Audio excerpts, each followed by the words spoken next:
そうすると空手を始めたのは何歳ですか？ Formally, I began at 16 years old.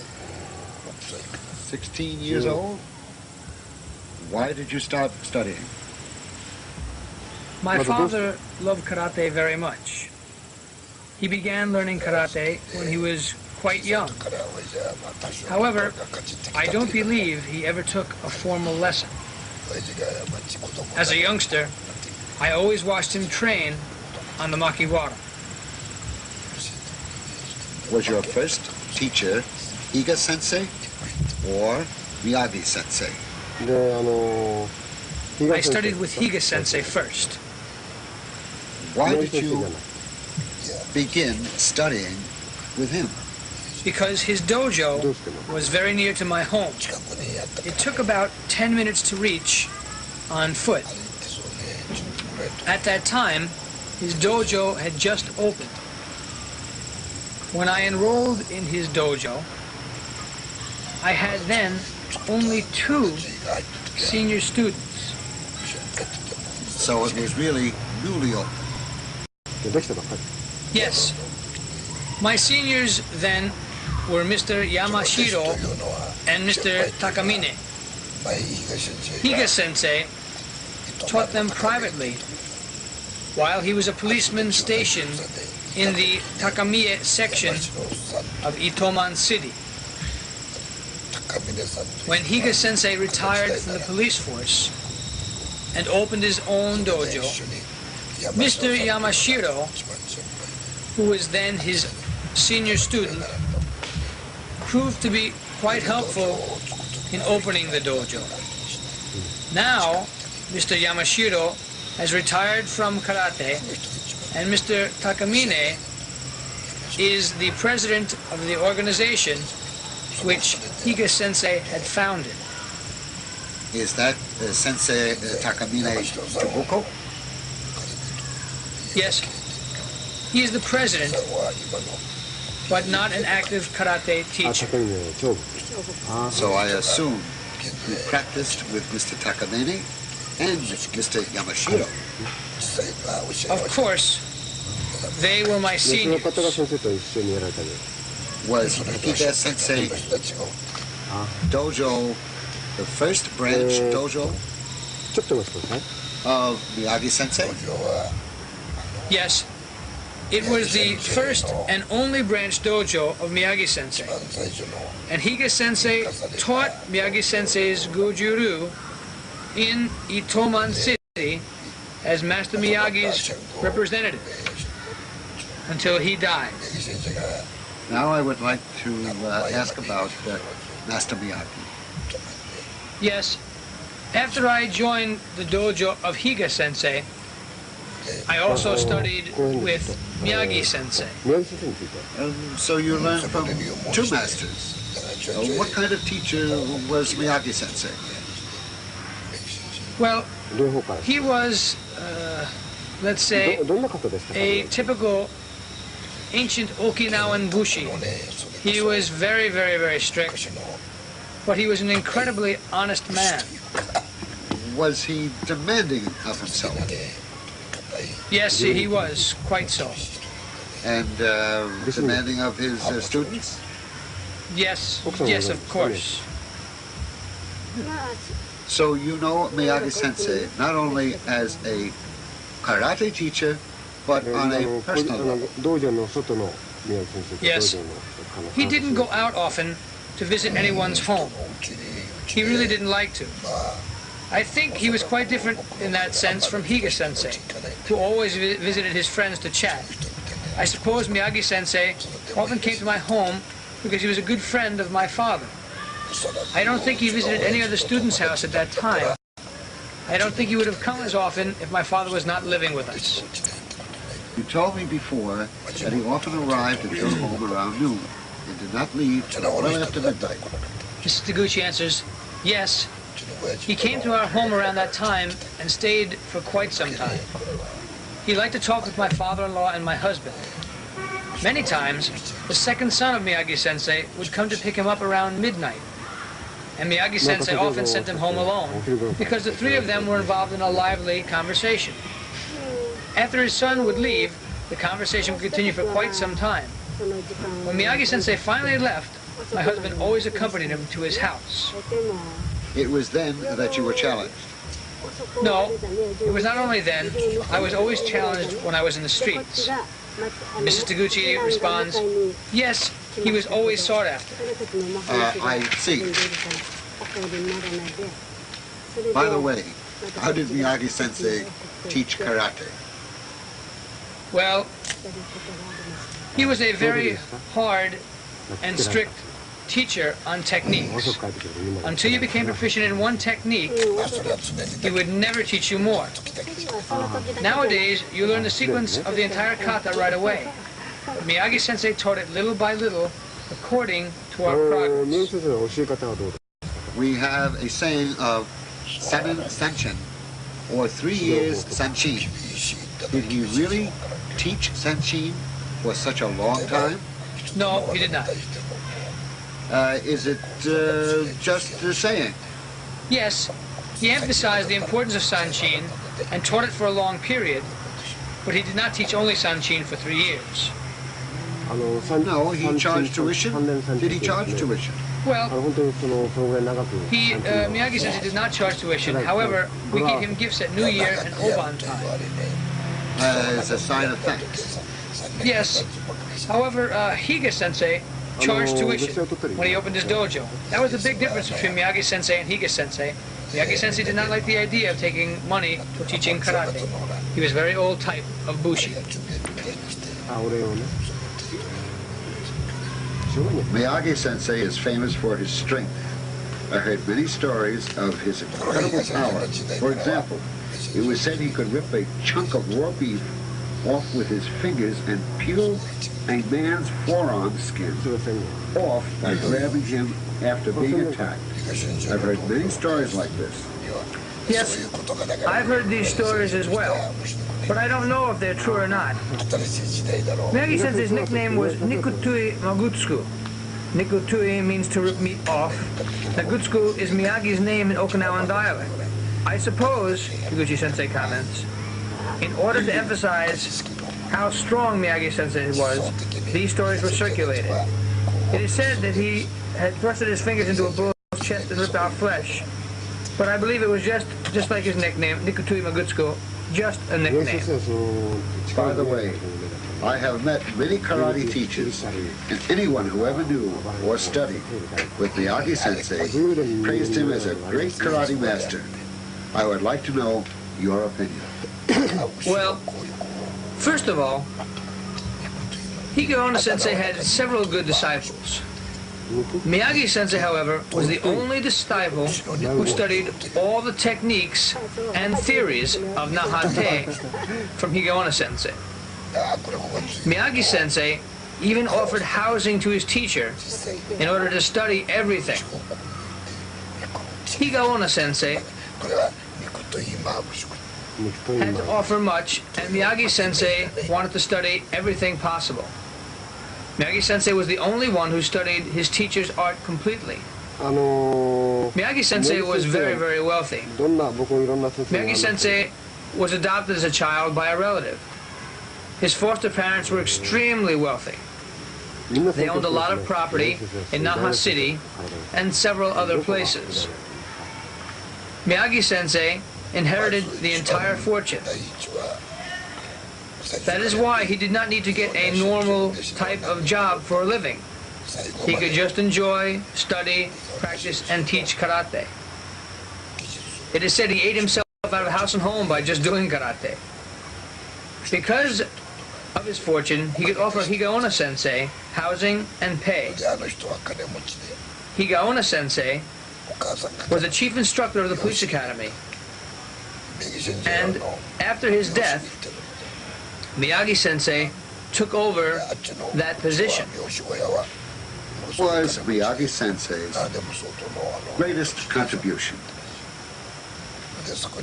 Besides what I've already described, Miyagi-sensei had created a new type of karate instructional method.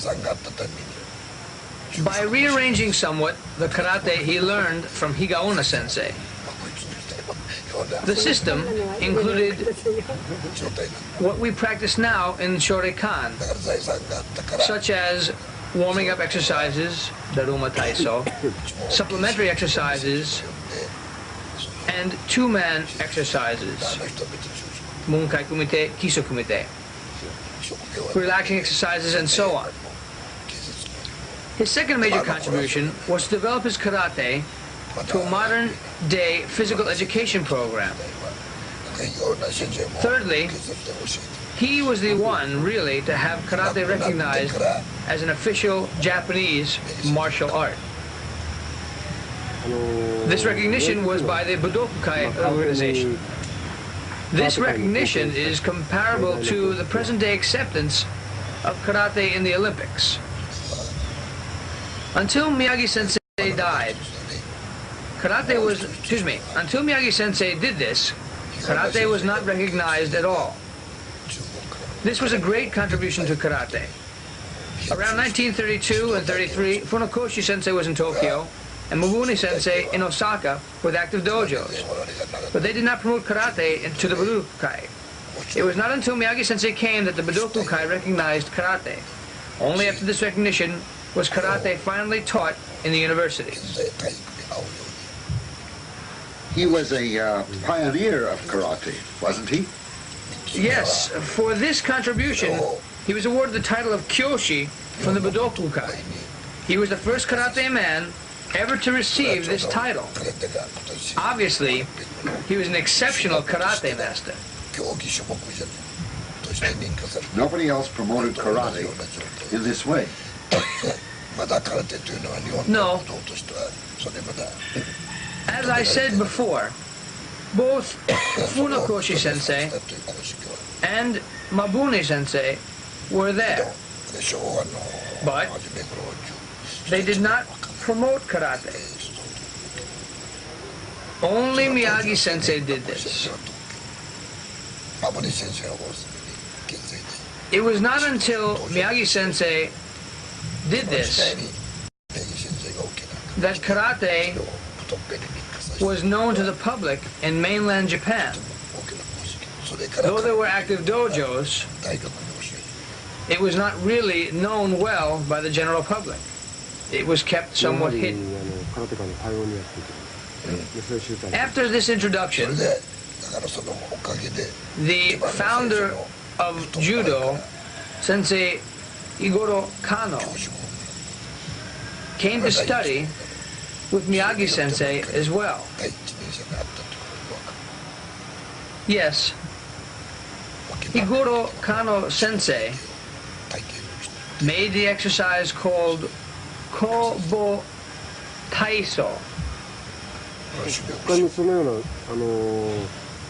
Was that exercise based on karate techniques taught by Miyagi-sensei? Yes. Kano-sensei returned to Tokyo after studying with Miyagi-sensei and made this exercise, Kobo Taiso. Ko, meaning offense, and bo, meaning defense.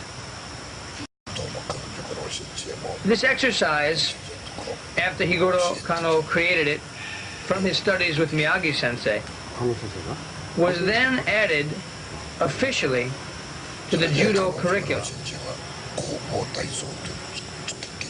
There were several disciples of Igoro sensei besides Miyagi-sensei. Could you tell me who they were? Well, of Higaonna sensei's students, naturally there were many, but the more popular students, or well-known, were people such as Seiko Higa, who was my first teacher, as I mentioned before. Also, Taizo Tabara and Guskuma Koki. However, it seems really that only Miyagi-sensei was the only one to study everything. This enabled Miyagi-sensei to further develop karate. It was really because he could do it for his life's work and devote all his time to it that he was able to further develop karate. I believe you must devote your life to do something really well. What about Kata Sensei Ru and Kyoto Sensei? I understand that the Sensei Ru of Kyoto Sensei was different from Miyagi Sensei. Yes, that's correct. They were different. This was because Higaonna Sensei's instructional method worked that way. Higaonna Sensei would choose one student and make him an expert in one kata, such as Sanseru. As you know, it takes many, many years to perfect one kata. Higaonna Sensei did not teach all the kata to any other student besides Miyagi Sensei? That's correct. It would be almost impossible. He would just teach the sequence of kata. I should say, he would not just teach the sequence of kata. He demanded perfection. Nowadays, many people think that it's good enough to learn a kata in a day or two. Higaonna Sensei would not teach quickly. That's why Higaonna Sensei taught Sanseru only to Kyoto Sensei, because it suited his physique. In the same way, he taught other katas to other students. Kyoto Sensei did not know other kata? At that time, Higaonna Sensei did not teach all kata to any other student except Miyagi Sensei. I know Kyoto Sensei was very famous for his Sanseru kata. What was Kyoto Sensei's profession? He was a school teacher and later a principal.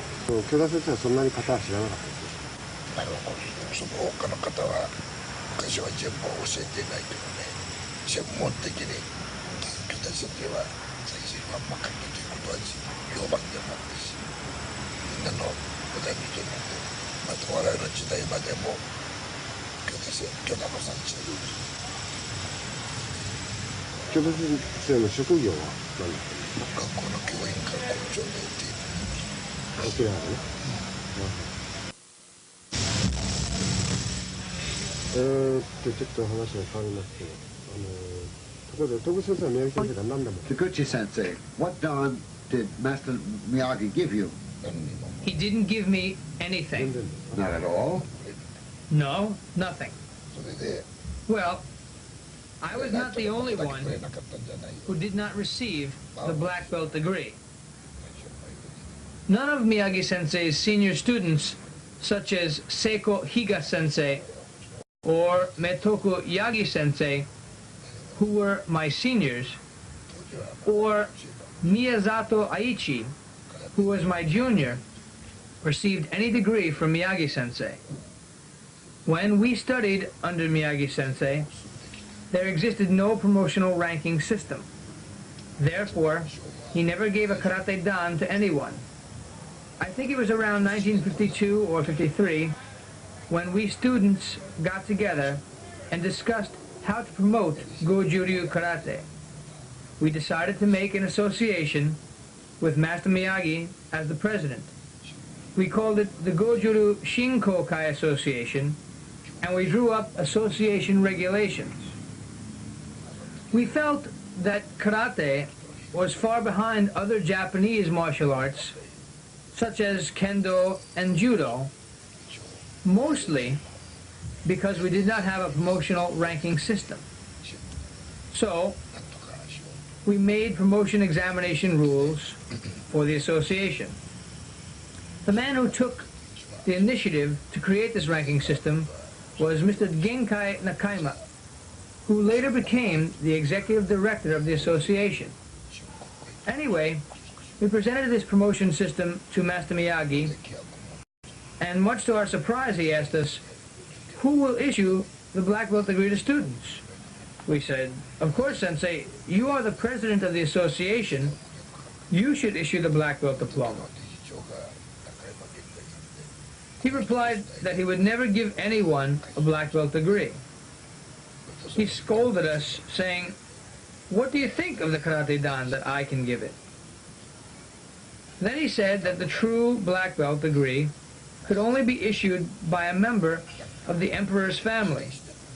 He said this matter should be handled only by an organization like the pre-war Budokai. I will never give and cannot issue a black belt to my students. After hearing these words from Master Miyagi, we really had no choice but to give up the idea of a promotional ranking system. So we said to Master Miyagi, Sensei, if you say so, we will give up and cancel this ranking system, which we did. Thus, we did not have any ranking system in the Goju-Ryu Shinkokai Association headed by Master Miyagi. That is why no one ever received any degree from Master Miyagi. If anyone claims he received a black belt from Master Miyagi, I must say he is lying. Even Seiko Higa Sensei, the top student of Master Miyagi, did not receive any dan from his teacher. How could anyone claim a black belt degree if even his top student did not receive one? I'm sure if Miyagi Sensei were alive, he would be apt to punch anyone in the nose who claimed this. If anyone says he's even received 10th dan or shodan from Miyagi Sensei, I would like to ask him why Miyagi Sensei did not give any rank to his longtime Okinawan students. I really feel this is a serious problem. Yes, I agree. So you mean Higa Sensei held no degree? That's correct. He did not even receive 10th Q.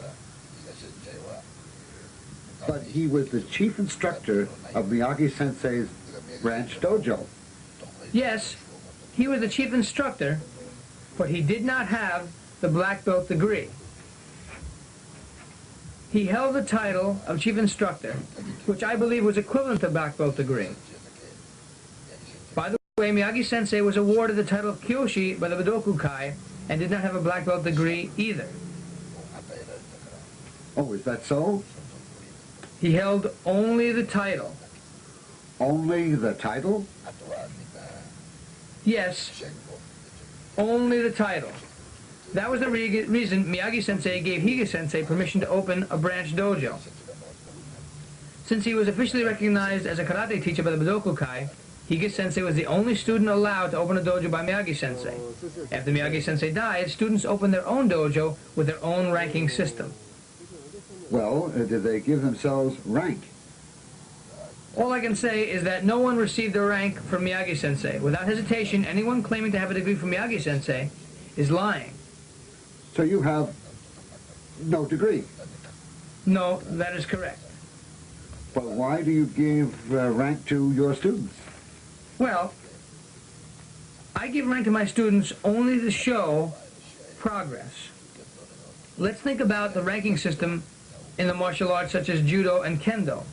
In Judo, to become a third dan, you must beat several third dans in contest. However, in Okinawan Karate, we cannot judge by simple combat. Rank is awarded based on seniority and skill. The interviewer notes that in traditional Okinawan Goju-Ryu Karate, due to the dangerous techniques of fighting, Jukumite is not practical for evaluation of these techniques. You mean that rank is given by the individual instructors only? Yes, exactly. Teachers can give degrees only to their own students. These degrees don't mean anything to karateka of other schools because there is no authority which is able to issue rank. Then all existing organizations are issuing their own diplomas. That's right. Those ranks are honored only by those who give them. In Judo and Kendo, the ranks of Dan and Kyu mean the same to all practitioners because there is only one organization to issue the diploma. But in karate, there are so many various organizations, each having their own different standards. This is impossible. You see, anyone can form their own organization. All you need is several dojos to get together to form an association and issue each other rank. Many times the head of the organization is voted 10th dan, and so on goes the ranking. Then all existing, do you mean that they do it for business? It would seem that they're issuing rank mostly for business purposes. This statement is correct.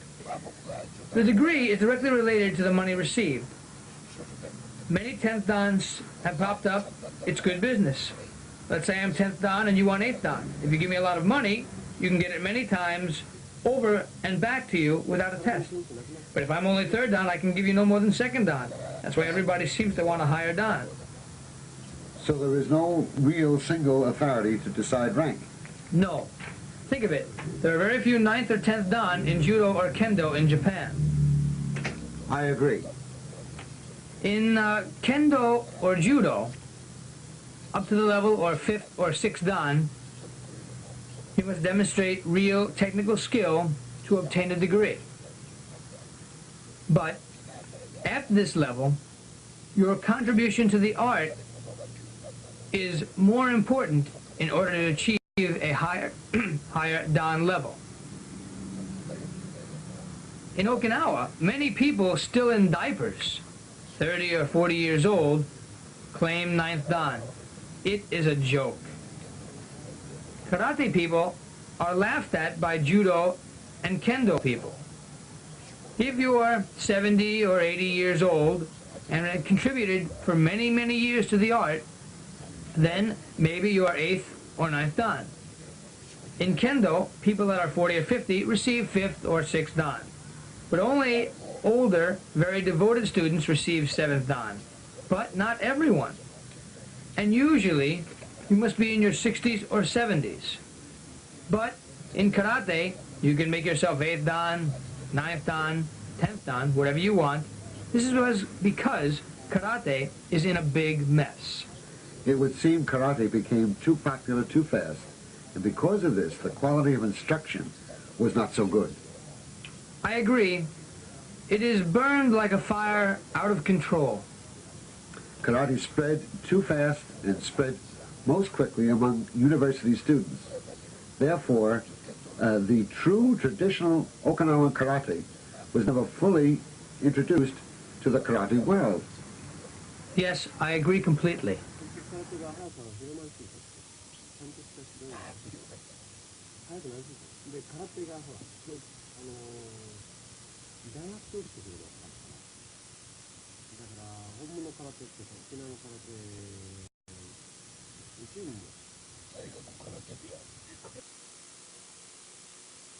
By the way, many students of Miyagi-sensei are now teaching karate differently.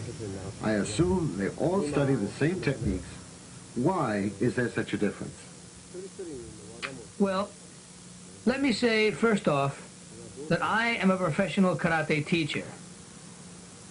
I have been a professional karate teacher since I was 35 years old.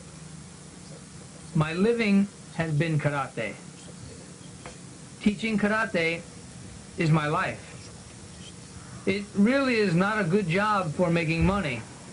As a matter of fact, my wife had to get other jobs in order to help support the household. I did just karate. But most of Miyagi-sensei's other students had other jobs. They taught karate for their leisure time.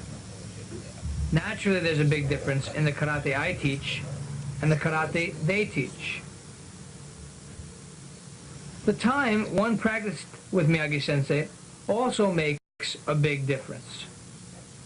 And equally as important is how they tried to improve their karate as well as their talent. Let's say, for example, there are two painters. both with the same talent. One studies for 1 year, and the other studies for 10 years. Of course you can tell the difference in their art. Many people practiced karate when they were young and in school. They practiced, but few continued after school. The most important thing, really, is how long they practiced with Miyagi-sensei, and how long after he died did they continue to practice and study karate. Another important thing is how much of Miyagi-sensei's idea of karate did they understand. For example, Miyagi-sensei always said, from now on, karate cannot grow with just classical kata. It is crucial and vitally important to make new kata to help the public learn karate.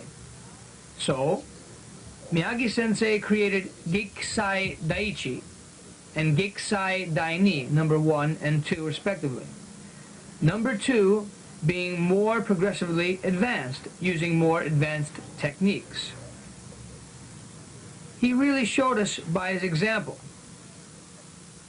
Miyagi-sensei planned to make more in the Gekkisai series, but because of the war, he could not finish his true desire. He told me that he was going to create a kata called Gekiha, but as I mentioned before, due to the war, he was not able to develop it. He had the idea for a kata called Gekkisai Daisan to complete the Gekkisai series, as well as Gekiha to continue the progression of difficult techniques. If you look at Gekkisai Daichi, the techniques are very fundamental. In Daini, he added more Koryu kata techniques, such as open hand blocks, Kouke, Hikyuke, Harayoke, and Uraoke, and so on. He told me he wanted to put more difficult and advanced techniques in Gekkisai Daisan and Gekiha. The idea of creating new karate to spread karate, or in essence creating new kata to spread karate to the public, was described by Miyagi-sensei as early as 1936. In that year, there was a big Okinawan karate masters meeting in Showa Kaikan Hall in Naha City. This was held in 1936. Many famous masters like Matsumoto Sensei, Kian Sensei, Hanashiro Sensei, Gusukuma Sensei, and Oshiro Sensei all gathered from various styles. Mr. Nakasone, who lived in Tokyo, organized this meeting. I have a transcript of what was said at this meeting. At that meeting, Miyagi-sensei stated many things, specifically, and I quote, "In the future, if we do not create and teach new karate katas, karate will be ignored by the public. I am sure." End of quote. That is why, since I opened the Shoreikan Dojo, I followed his ideas and guidance. Yes, other teachers of Goju Karate may be teaching the things they learned from Miyagi-sensei, but nothing more. In essence, Koryu kata. Well, yes. They teach the things they learned, but they have not studied Miyagi-sensei's principles in order to develop. This is why the instructional method remains the same. Didn't they study to develop on their own? Of course they studied, but it is impossible to do this part-time. You must do it for your profession and devote your life to it. Otherwise, you cannot make a good instructional method. Did Miyagi-sensei teach these important theories and principles to all his senior students? Well, I suppose they may have heard these things, but I don't really know about other people. After World War II, Master Miyagi taught me much more of the theory of karate and principles of karate and how to further create and develop an instructional system to classical Goju-ryu. For example, one day on the way to my job when I delivered tea, I stopped by Miyagi-sensei's home to bring him a gift and to say hello. He asked me to stay and talk and would not let me leave. I could not even go to work that day. I supposed he sensed perhaps that he would die soon, although it's not really possible for me to say conclusively. At that time I know he had high blood pressure and a bad heart. He was always very worried about his health after the war. That's why I think he would speak about things non-stop. When he spoke for such a long time, his wife would get worried and tell me that the master is tired and chase me out. She always gave me the opportunity to leave. I suppose he felt there may not have been much time to tell me everything. He really wanted to talk. I guess he felt he could die at any moment. Did Miyagi-sensei speak with anyone else regarding these matters? I really don't know whether they, went to his house. In the dojo, many people came to practice. But when I was in the dojo, he told me that I was now at the level to study theory, that I had passed through the stage of physical training. I must now learn theories and principles.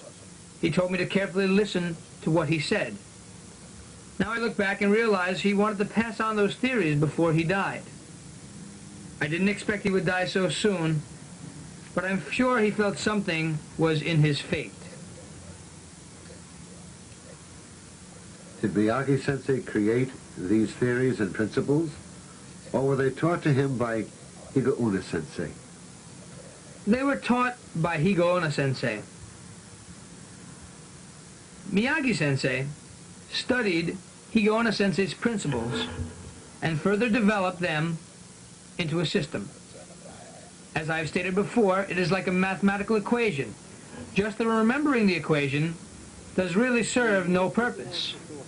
You must use it and study it.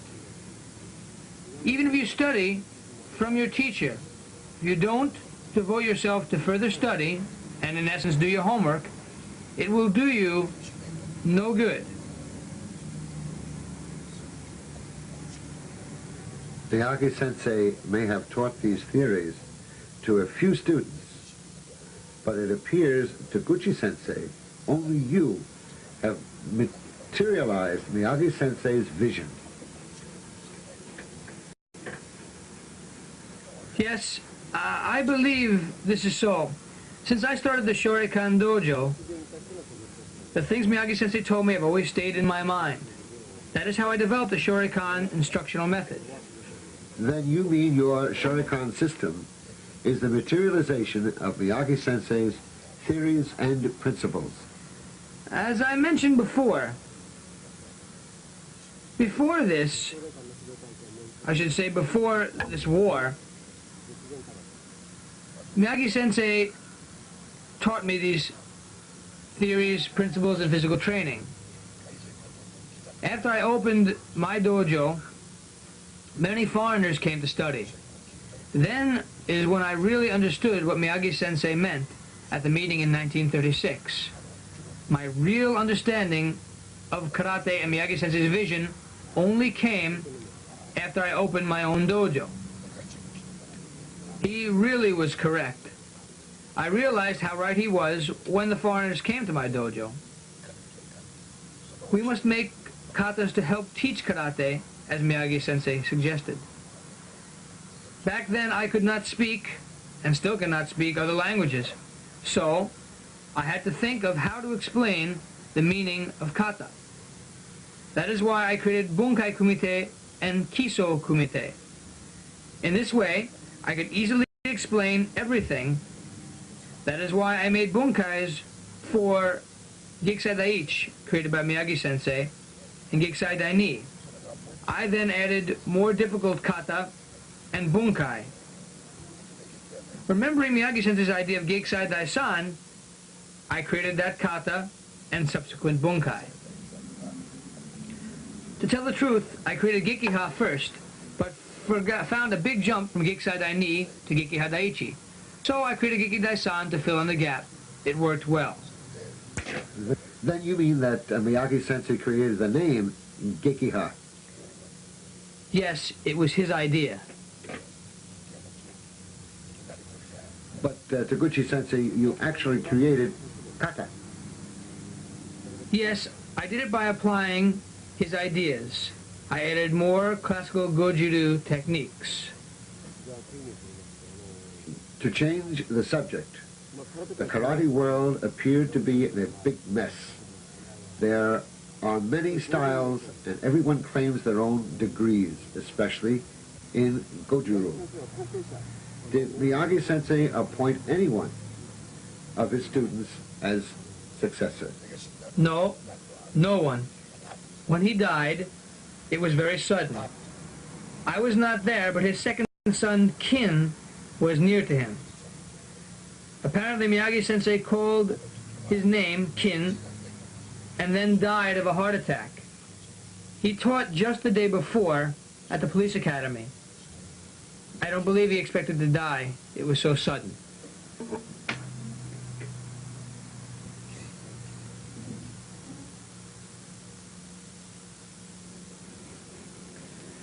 That is why he didn't appoint a successor, causing this big confusion in Goju-ryu.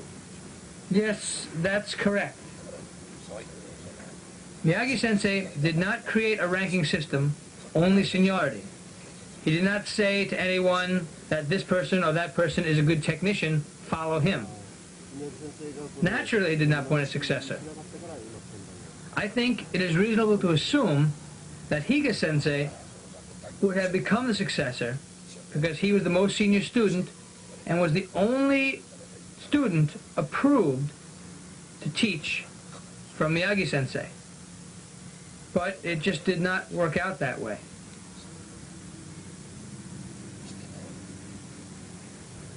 Higa-sensei also devoted his life to karate, but is not as famous as Miyagi-sensei. Why? Well, because really Miyagi-sensei was a great master, and Higa-sensei was naturally always in his shadow as his student. After Miyagi-sensei died, everyone wanted to be at the top, and I guess they unfortunately just ignored Higa-sensei.